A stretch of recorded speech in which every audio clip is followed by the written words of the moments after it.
ஒரு அழகான காடில் பல்வேறு விலங்குகள் மகிழ்ச்சியாக வாழ்ந்து வந்தன. அந்தக் காட்டில் ஒரு மலை அருகே ஒரு பெரிய குகை இருந்தது. அக்குகையில் யாரும் போகவில்லை, ஏனென்றால் அதில் ஒரு ரகசியம் இருந்தது.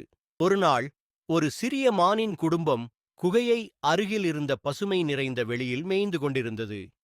திடீரென்று ஒரு பெரும் அதிர்வெடிப்பு நடந்தது மற்றும் அந்த குகையிலிருந்து ஒரு மிகப்பெரிய உருவம் அந்த டைனோசரை பார்த்தவுடன் மான் பயந்து ஓடியது. அருகிலிருந்த நரியும் சிறிய விலங்குகளும் அச்சத்துடன் ஒளிந்து கொண்டன. சிங்கம் மட்டும் அச்சமின்றி அந்த டைனோசரை சந்திக்க முனைந்தது.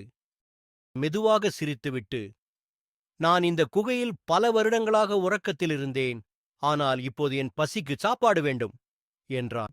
இதைக் கேட்டதும் சிங்கம், நரி மற்றும் மான் எல்லாரும் பயந்து விட்டார்கள். ஆனால் நரி ஒரு யோசனை செய்து, நீ உண்மையில் பசிக்கிறாயா? இந்தக் காட்டில் பல்வேறு வகையான உணவுகள் இருக்கின்றன. நீ பிடிக்குமாறான ஒன்றை தேடலாம் என்றது. டைனோசர் சிந்தித்துவிட்டு, நீ சொல்வது சரி, நான் விலங்குகளை வேட்டையாட வேண்டாம். என் உணவாக ஏதாவது நல்லது இருக்கிறதா என்று கேட்டான். அப்போது எல்லா விலங்குகளும் சேர்ந்து பழங்கள், கிழங்குகள் மற்றும் பசுமை நிறைந்த தாவரங்களை டைனோசருக்கு வழங்கின. அதனை சாப்பிட்ட டைனோசர் மிகவும் மகிழ்ச்சியடைந்தான். அதன் பிறகு அந்த டைனோசர் இனி யாருக்கும் கேடு செய்யாது என்று வாக்குப்படுத்தினான்.